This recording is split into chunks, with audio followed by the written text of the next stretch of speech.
Hello, everybody. Welcome to the Buckeye Weekly Podcast. I'm Tony Gerdeman here, as always, with Tom. Tom, how's it going? Tony, before we record on this show, you described what was to come as, quote, an amuse-bouche, quote. Now, Tony, I am extremely interested to find out, do you know what an amuse-bouche is? Can you define an amuse-bouche? Yeah. Or is this something you just heard on MacGyver 30 years ago and have just been using and hoping you're getting it right? I need a rubber band, a hockey ticket, and an amuse-bouche, and I'll get us out of this bunker. Yes, of course, Tom. No, of course I know. So let's begin the show. As long as you have absolutely no follow-up questions, yes. Now, so we do have some listener questions that have just, this is basically leftovers, although that's not really an amuse-bouche, but this is what we've got for you. I wanted to address some of these. They weren't necessarily something we could do an entire show on, although maybe some of them are. This first one, Tom, and you don't have any clue what's coming. So let's just let the people know that, because I'm the one that prepares. I sent these to you weeks ago. Anyway, this is from @FluDog. And this is regarding the portal. Did Ohio State do okay, or should Ross Bjork be fired per the Lunatics? And, you know, there's a lot of room to explore here. Yes, did Ohio State do okay? This is another show. We will discuss more on the portal here, but I think it's fair to say that Ohio State did okay, and that also Ross Bjork's job is still on the line. Like, sure, you got some players, but what are you going to do with them now? And sure, you signed the recruiting class at 5 stars. That's all great. Are they going to be here next year? We'll see. But Tom, your thoughts on whether Ohio State did okay, or if Bjork should be fired, or can the answer be yes for both? Oh, Tony, the answer can always be yes for anything. This is in the era we live in, the answer can always be yes for everything. Yeah, this feels like this could go in the direction of a conversation about emotional regulation among adults on the internet. This could go in the direction of a conversation about the nature of the transfer portal and how things don't immediately play out in 1 second after the transfer portal opens. But no, I think the short version of the answer is, yeah, Ohio State did fine in the transfer portal. I think we'll probably do a show at some point on, was the transfer portal a net positive for Ohio State? And I think that's a very interesting question, because you're weighing some future potential versus probably more immediate production in that kind of valuation. So that's probably going to be an interesting conversation. That's more Tony than an amuse-bouche. But we can get to that later. But no, I think overall, yeah, I think Ohio State did fine in the transfer portal. I think, Ross Bjork has become the latest lightning rod that, anytime a player transfers out, or the paint is peeling in the bathrooms at the Horseshoe, or the basketball team misses a 3-pointer, it's Ross Bjork's fault. And, I think it's probably, yeah, he's in the buck stops here position, but also, like, a lot of the Bucks don't actually reach that portion of, don't actually reach his desk. So, yeah, I think Ross Bjork has become a convenient person to, do the 2 minutes hate at, and I don't know that it's necessarily proven out to be all that well-founded. There's a lot of the same people who, I guess, are always angry at Ross Bjork are always viewing Ohio State as the reason that somebody else wins a national championship. Like, Ohio State has to be involved some way. And I think maybe during the summer, we will go ahead and do a show of, like, the last 15 national champions, and how they won it is based on what happened to Ohio State or something the Buckeyes didn't do.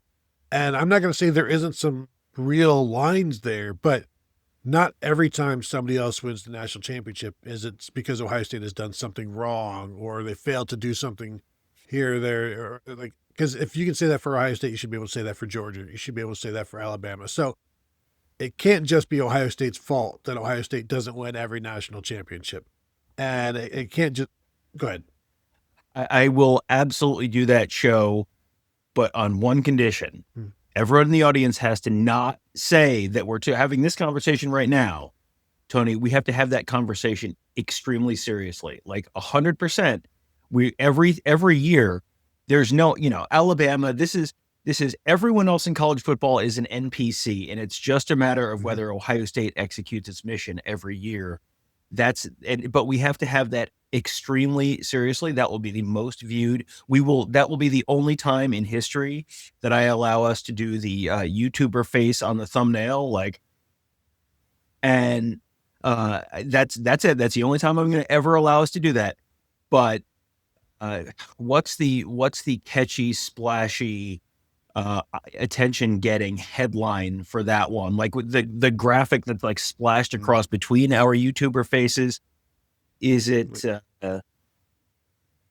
every stolen national championship, or every national championship stolen from Ohio State? Which Buckeye to blame for lack of national champion, or which Buckeye coach who's at fault every single year? Because you could do what did Ross Bjork do in 1997 that allowed Ohio State to not win the national championship? No. That's my question. I think it's a reasonable one. Admittedly, the 2004 season, that's going to be difficult to be too serious about. But that was Lydell Ross's fault. Well, we know that, of course. The 2011 season, you could just point into like that's the entire top 5. Like, had everybody come back, sure. But even, again, we'll need some shows to do this summer. Go ahead and put that on the list. Gosh, I guess we could just have done a show on that one. But Tom, here's one more. And it's similar. This is from @modeled_pause. Can I still panic? If I still wanted to, Tom? Oh, you can always panic. That is always an option. It doesn't even have to be about something real. It can just be, just Google Art Bell. And just old episodes of what was that, Overnight or Late Night or whatever. Not Into the Night, no. Yeah, it was something. Yet, but yeah, it was probably 20 years ago. Like Overnight America, Late Night America, something like that. It was a Coast to radio Coast show AM. that. What was it? Coast to Coast AM. Coast to Coast AM. There you go. And it was just all the different ways the aliens were going to come and get you. And, it was, listen, if you're ever thinking, I want to be upset about something, but I don't have anything to be upset about, just go there. And then you can just be like, oh, now I'm upset about the face huggers that are hiding in plain sight in my grocery store. These dang time travelers, they should have warned us. A lot of good you doing calling now. Where were you 10 years ago? Oh, that's right. They were on Art Bell's show warning us. I should have listened. Now I'm trying to remember the name of the guy that was the person. We're doing some real early internet days, remembering some guys. But who was the guy who posted and was like supposedly going to be a time traveler, something Triton? This is some real early 2000s internet stuff that I have not thought about since the early 2000s. There was Triton. I don't know. John Tidor. It doesn't matter. Anyway, John Tidor. There it is. John Tidor. Yes. So since the days of John Tidor, who even then could have told you which Buckeye was to blame in each of these subsequent seasons for the Buckeyes not winning the national championship. Whose fault it was, John Tidor could have told you in 2003. He just chose not to. Why? Art Bell knows why. It's the face huggers in the grocery store. Along those lines, Tom, this next question. I hope it's not anywhere close to those lines, but go on. This show has taken some unexpected directions today. Go on. Yes. Coast to Coast Buckeye Weekly is the name of the show. At OL_Pete1926. Any hesitation in taking a former Wolverine, and this, of course, is in reference to signing Cameron Calhoun, corner, spent last season at Alabama, the previous season at Utah, began his career at Michigan, a former Ohio high school prospect. Now, former Wolverine, former Buckeye. This is becoming a lot more common. You see it in basketball court, you see it on the football field, see it in baseball probably. Any concern there, Tom? I think we're past those days. I think, the the Boren supremacy, the Boren, all of those things, the Boren identity, whatever you want to call it, when the Boren brothers did their thing, I think that has kind of just eased everything and calmed everything down in terms of that whole thing. Yeah, I think the first one was the Boren identity. The second one was the Boren supremacy. And the third one was the Boren ultimatum, I believe. Once again, we are really dominating the early 2000s here.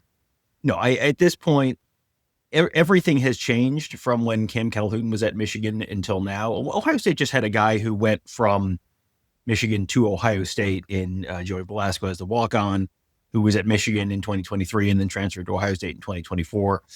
Won national championships in both places. So, once you've gone through that, the idea that, a guy who was multiple years ago and then has had multiple stops since then, between those two, the idea that feels a lot less of a concern to me. Unless, Tony, what if the two stops in the middle were just to throw you off, just subterfuge? Utah and Alabama subterfuge. Because, what do those places have in common? Michigan, Utah, Alabama, Ohio. These places have nothing in common whatsoever. Is this, Tony? Is this just a big plot to throw us off from the fact that this really is something to be concerned about? Do you have the number for Art Bell? Because I can call him and ask. Well, here's the thing, Tom. This may be a double blind, double spy, type of thing. Because where did Cameron Calhoun go after Michigan? Utah. Who is Michigan's new head coach? Kyle Whittingham, former Utah head coach. What kind of information were they maybe going to hire? Who were they maybe going to hire? Alabama's old head coach. So this is some recon, I guess. You send Cameron Calhoun out into the world, and because I remember seeing him at Ohio Stadium. I remember him being there, and so maybe this shouldn't be something you should be concerned about. Maybe this is somebody coming back in from the cold. That's what this is. And now you download that information, the whole Utah information. You've got them out there at Alabama scouting teammates, like who do you think we should bring in? That sort of thing. So any concerns? No, I don't think there's any concerns at all. So I would agree with that. What a great show. What a great show today, I gotta say. I think that's going to do it. I think that's going to do it for today, for the show. I sure hope so, Tony. I sure hope so. Want to thank everybody for their questions. I always want to thank you for your questions. In fact, if you get any questions, you can throw them at us on Twitter or wherever else you find us. If you're watching on YouTube and you have not already hit this thumbs up, you can go ahead and unthumb it and then thumb it up again, because this is easily worth 2 thumbs up. And of course, hit the bell to be notified. It stars all of those things. Subscribe to the channel. You know what to do. So that will do it for this episode. I want to thank you all for tuning in, and we will talk to you all later.